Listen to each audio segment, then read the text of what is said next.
আমি প্রায় সময়ই ভাবি যে আসলে বাচ্চারা এত এনার্জি কোথা থেকে পায়।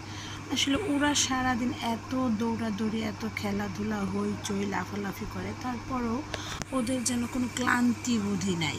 আর সেই অনুপাতে যে তারা অনেক বেশি খাওয়া দাওয়া করবে সেরকমও না। তো যাই হোক, মাশাআল্লাহ, আলহামদুলিল্লাহ, আমার মেয়ে দুজন খুবই ছুটোছুটি, দৌড়াদৌড়ি করতে, লাফালাফি পছন্দ করে এবং আলহামদুলিল্লাহ ওদের সেরকম কোনো ক্লান্তি বোধ নেই যে না আমি এত দৌড়াদৌড়ি ছোটাছুটি করেছি। আসসালামু আলাইকুম, welcome back to my channel Rumana Zahid vlogs. কাছে দূরে দেশ বিদেশে যেখান থেকে দেখছেন, আশা করছি সবাই ভালো আছেন, সুস্থ আছেন। প্রতিদিনের মতো আরও একটি ডেইলি ব্লগ নিয়ে চলে এলাম আবার আপনাদের সাথে শেয়ার করব বলে। আমার এই ভিডিওটা আসলে 2 দিন মিলিয়ে করা হয়েছে, 2 দিনের কিছু কিছু ক্লিপ নিয়েছি। আর এই যে আমাদের যে দেশের যে একটা পরিস্থিতি গেল, সেই পরিস্থিতির ঠিক 1-1.5 সপ্তাহ আগের এই ভিডিওটা। আসলে সেভাবে কি বলবো, সেভাবে মন মানসিকতা ভালো ছিল না বলে আমি এটা আপলোড দেইনি।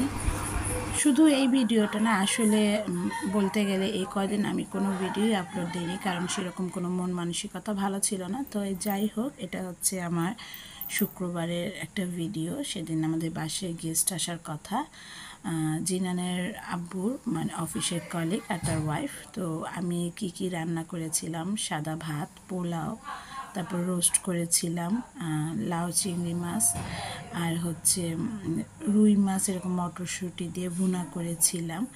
তো আসলে হুট করেই প্রোগ্রাম, ও ডিমের ঝাল কোরমা করেছিলাম জাস্ট। আর হচ্ছে এই তো মোটামুটি। অনেকে আসলে কি ক্যামেরার সামনে অভ্যস্ত না, আর এরকম অনেকে পছন্দও করে না, তাই খাওয়ার ভিডিওটা, বাকি ভিডিওটা আমি আপনাদের সাথে শেয়ার করিনি আর আমি ভিডিও করিনি। তো এটা হচ্ছে আমাদের তার পরের দিনের ভিডিও।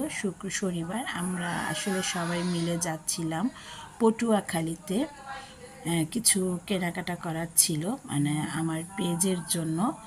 তো এই তো আমরা অটো রিক্সা করে এখন পায়রা বন্দরে যাচ্ছি, পায়রা লঞ্চ ঘাট। আসে ওইখান থেকে আমাদেরকে পটুয়াখালী যেতে হলে আমাদেরকে একটা নদী পার হতে হয়।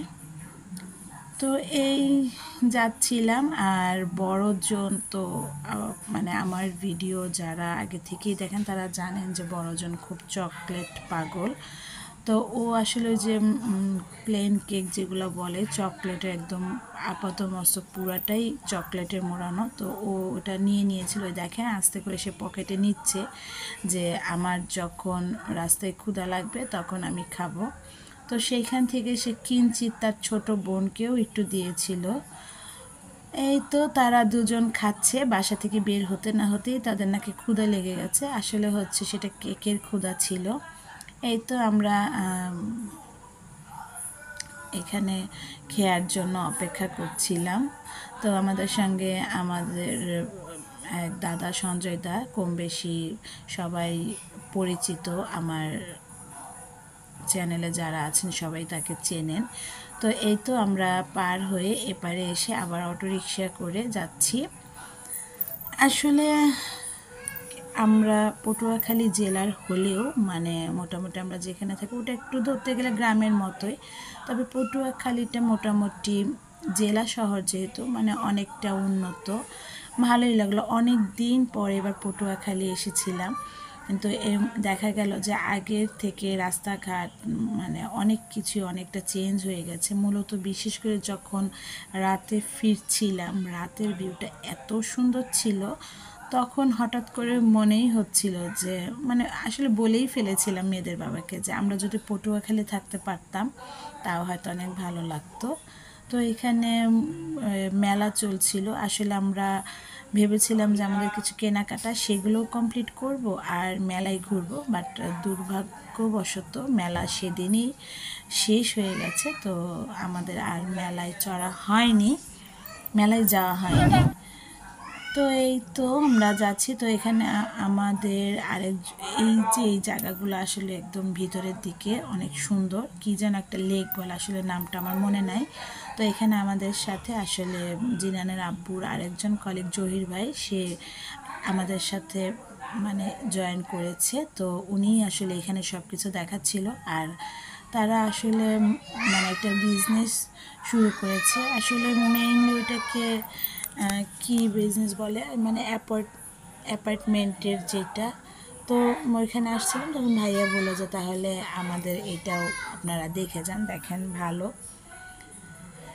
আর বলছিল যে আমরা যদি এখান থেকে একটা প্লট নিতাম তাহলে আমাদের আসলে খুব ভালো হতো। তাদের পটুয়াখালীতে এখানে একটা আছে, আর বরিশালেও আছে। তো এই তো আমরা যাচ্ছিলাম, আর যাওয়ার পথে মানে এইখানে যা যা জিনিসগুলো আসলে একটা লেকটা দেখেন আসলে অনেক বড় একটা বাউন্ডারি দেওয়া। আর আমরা যেহেতু অনেকটা দূর থেকে যাই, যেতে সময় লাগে, একটা ট্রলার পাড়ি দিতে হয়। তো এর জন্য আমরা আর নেমে এটাতে যাইনি, যে অন্য এক সময় যখন সময় করে আসব তখন না হয় এটা ঘুরে দেখবো। আসলে জায়গাটা খুব সুন্দর। এটা হচ্ছে তাদের সেই জায়গাটা।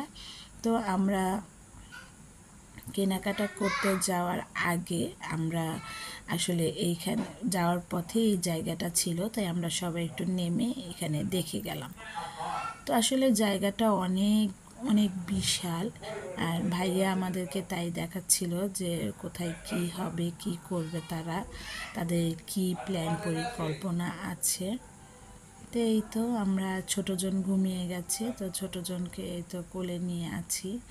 একবার নামতে চাচ্ছিলাম না, বাট আশেপাশে পরিবেশটা এত সুন্দর ছিল, আর অটো রিকশার ভিতরে খুব গরম ঘাম ছিল। তো ভাবলাম যে না, আসলে একটু বাইরে বের হলে তখন হয়তো একটু ভালো লাগবে।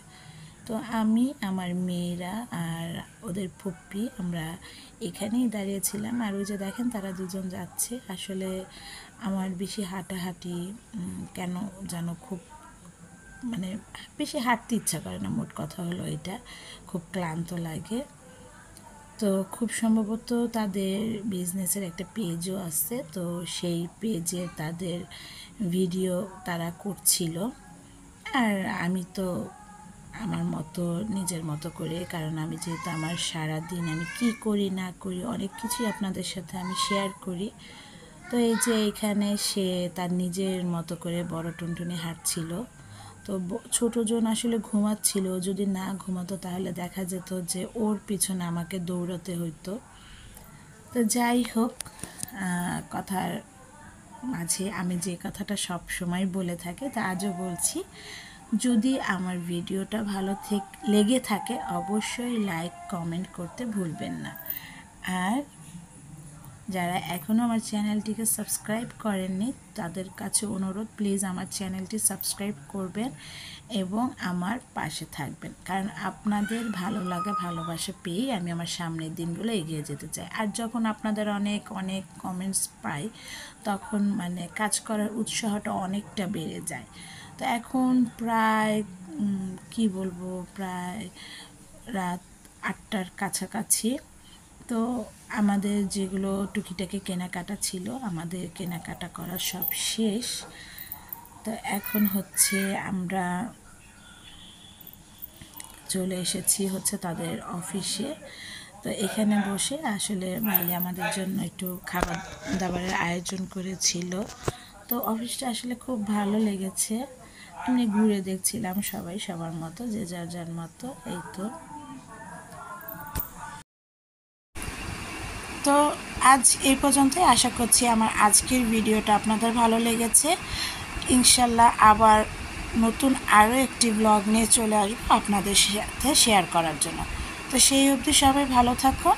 আজ বিদায় নিচ্ছি। আল্লাহ হাফেজ।